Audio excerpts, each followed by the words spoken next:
All right, so we're back, and I'm gonna actually start on the line work. I've been letting my watercolor dry for a little while. I can kind of feel that it's still just a little bit damp, but I think that will be okay. And also, I have gone ahead and removed all masking fluid up here in the stars, but I've left some of the masking fluid on the unicorn's horns. And I'm just going to quickly remove that on camera just to kind of show how I do it. And I don't think I showed myself applying the masking fluid, but I have these silicone tools. I think these are actually for clay sculpting, but I basically use them just for masking fluid. I haven't really found any other use for them yet, but I like them because if you use masking fluid on one of your watercolor brushes, it will forever be ruined. You'll never be able to use it again. I got a whole pack of these silicone tools for maybe $7 or less. Very inexpensive and one of the best tools that I've ever bought. And when I apply masking fluid, I usually use this sharper, pointier one. And I think I've got like 5 different shapes, but I really like these, so I definitely recommend investing in those. I got mine on Amazon. So I don't have a lot of time. I need to take my daughter to swim team. So I'm going to start out with this nib, and I'm only going to use maybe 2 or 3 nibs, and I'm going to work pretty quick. I'm not going to be very careful at all. I'm going to start with this one just to make some really big, bold strokes, just to kind of bring things out. And like I said, at first I wanted this to be my final illustration, but I think just my own nervousness of, recording and being new to this, I've just made a lot of mistakes, and I work slowly, and I've been trying to keep these videos somewhat short in hopes that maybe someone will one day watch them. But also, I think just being on camera and not being used to even the prospect that someone might watch has kind of just affected me psychologically. And I've made a lot of mistakes. And I usually, if I'm doing something that's kind of like new for me, and I have been just kind of experimenting in all of this, and so it's pretty normal for me to make a lot of mistakes and to do a lot of revisions. But some things have just been careless, like when I spritzed this and I splashed a bunch of ink into my area that I was really trying hard to keep light. I don't think I would normally make that mistake, which is fine. So this has kind of turned into experimenting, which is actually, in its own way, it's kind of relieving because I can be just okay with messing this up and it not turning out, and that's fine. Okay. So this India ink, when it dries, it's not nearly as black as I would like it to be.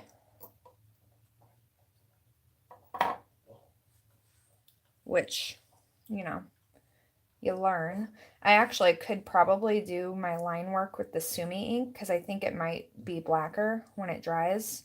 I didn't really think about that until just now. And even though I would never put the Sumi ink under watercolor washes, I think it would be fine to put it on top. I mean, obviously, because if you get Sumi ink after it dries, if you get it wet again, it'll reactivate and cause a lot of smudging. Watercolors reactivate too, but so far so good with the India ink, which I don't know why I'm surprised. I mean, that's what I read that it does, but somehow I'm still always surprised when things work the way that they're supposed to. So I've already started actually drawing out what I am kind of hoping will be the final illustration, and I've already made even more changes.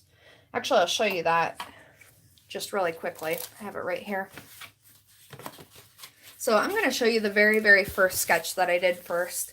I did it kind of in a weird way because I just had these two scrap pieces of old watercolor paper, and I decided just to start messing around, and I think that I do have a video of this up.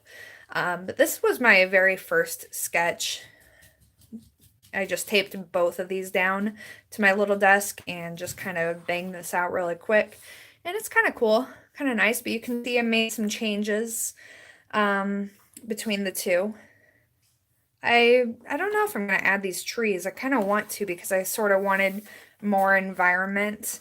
I didn't just want it to be, you know, that basic. But I really like how this sky turned out. I really like all this, you know, blottiness. It kind of almost looks like steam or smoke coming off the spaceship, or it's just not as monotonous as this one was. I mean, you can see some texture, but when this ink dries, it has a really nice sheen. So that was that. And then this was number 2. And then this is what I have started sketching out. This is a larger sheet of paper. But one change that I made was I decided that the unicorns, as they go further up toward the spaceship, should obviously get smaller because they're, you know, that's just basic perspective. And here, I know you can barely see them, but these ones are a little bit smaller than the ones on the ground, but not much. So I really emphasized them, you know, going away into the distance. I also added a 5th unicorn.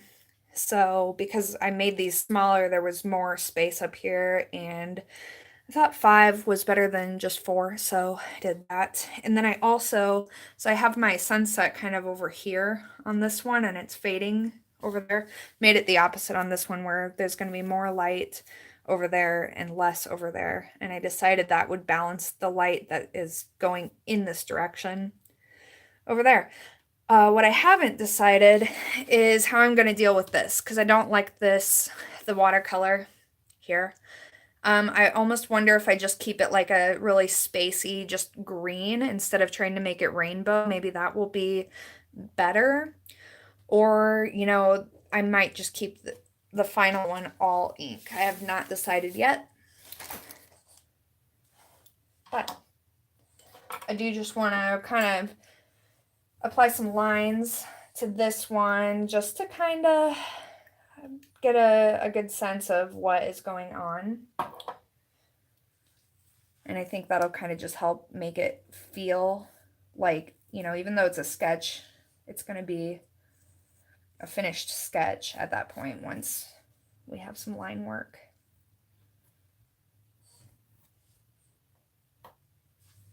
I'll try to put my ink over here. Like I said, I'm new to using ink. I don't really have a great sense of like how often I need to dip it and replenish it. I was kind of getting a sense with the other nib, which was a 512, which is what I kind of spent a long weekend using, and I kind of got used to it. I was writing with it and drawing with it, and then I broke it. Kind of the fate of a lot of my possessions. And I just slammed my hand down on another nib, so I need to move that aside. Just too accident prone for sharp things. Oh man, the stories I could tell. Just give it a cute, very simplistic eye. Definitely not worrying about detail.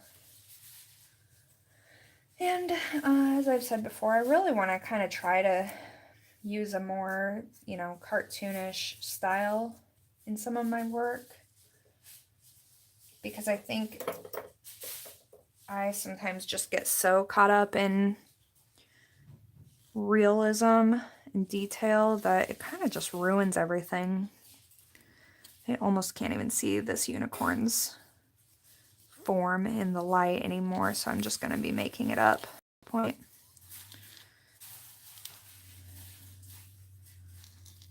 And hopefully it kind of comes together.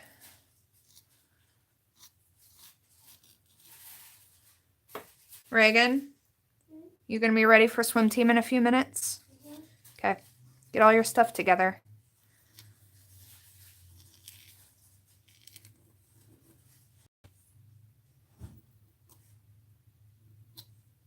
Hopefully I'm not bumping my camera with my head too much.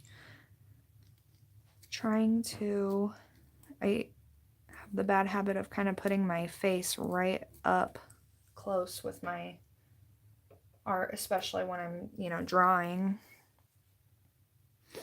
So I kind of keep feeling my head bumping up against my camera because it's positioned so that it can see the paper. I usually position myself so I can see the paper the way I like to. So we're competing for that space.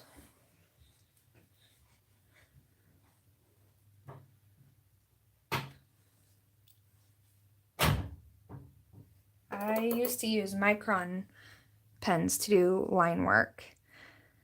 And I'll never go back, to be quite honest, after finally, I think I was really intimidated by using dip pens before because I thought the ink would just like spill all over the place. Like I would fill up the pen with ink and hold it above my paper and all the ink would just fall off the pen onto my paper and ruin it. And I have had some blotting incidents and it's bound to happen again, but it just hasn't been as nearly as much of a problem as I had feared. And those micron pens are expensive. And to be quite, oh, see, I just got a big blot of ink right there. That's okay. It's all right.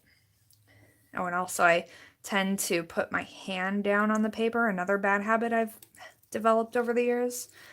And then I'll just put my hand right into a big glob of wet ink because it doesn't dry as fast as I think that it should. But anyway, those micron pens, they're so expensive and they run out of ink, at least for me.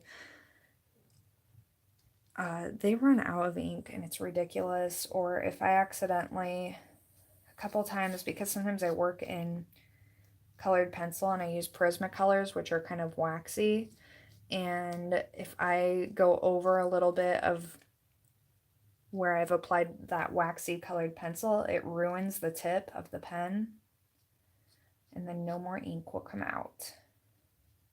And to be quite honest, I mean, I like the ink, but the pens weren't really anything special. There was all those different sizes, just like what you have, different sizes of nibs. But with those microns, if there was a size that I used a lot and it ran out, then I just didn't have it anymore until I bought a whole new pack because I didn't like buying just one at a time. So I love using dip pens even though I'm really new to it and it's going to be a learning curve still for a while. But just like when I decided that I was just going to start driving a manual transmission car, I had no idea what I was doing. I didn't really have a good reason for wanting to switch. It wasn't like out of necessity. I just wanted to know how to drive a manual transmission, and the only way that was going to happen was, oops, there's a big glob. This is so much like learning to drive my manual transmission. Very clunky. Just when I think it's going well, it's not. But the only way that I was going to learn to drive a manual transmission was going to be for me to buy a car with a manual transmission because I didn't know anyone who drove one. And even if I did, why should they let me ruin their car just for the sake of my own curiosity? So I went out and I bought a car with a manual transmission. I had literally just watched a bunch of YouTube videos on how to do it, and I didn't get to practice at all. I just went and I bought the car and basically prayed just to get it off the lot so that the people I bought it from wouldn't just like laugh at me, I guess. And they did. I made it off the lot. And then for about 2 months, it was just a process of learning and having problems and being stuck just because, I mean, if you've driven a manual transmission, you know the hardest part is just getting it to start from a stop. Let's give him a little creepy smile. Here's my little aliens. Actually, I don't know if I'm going to put the little aliens in the final one because I made the opening of the spaceship quite a lot smaller. So, yeah, lots of mistakes on this one, but that's fine. I'm learning, and you have to make mistakes, I think, to learn. If you go through a whole thing and you didn't make any mistakes, then you must have just stuck with what you know and not pushed yourself. So I think that's going to be it. I am ready to call this done and move on. So I hope you enjoyed the process at least. Let me know what you think. I'm new to YouTube, so I fully do not expect anyone to watch this, but if you are and you want to like and subscribe and just generally encourage me to do better or even give me some criticism or advice, feel free. But thank you for watching if you did. Have a great day.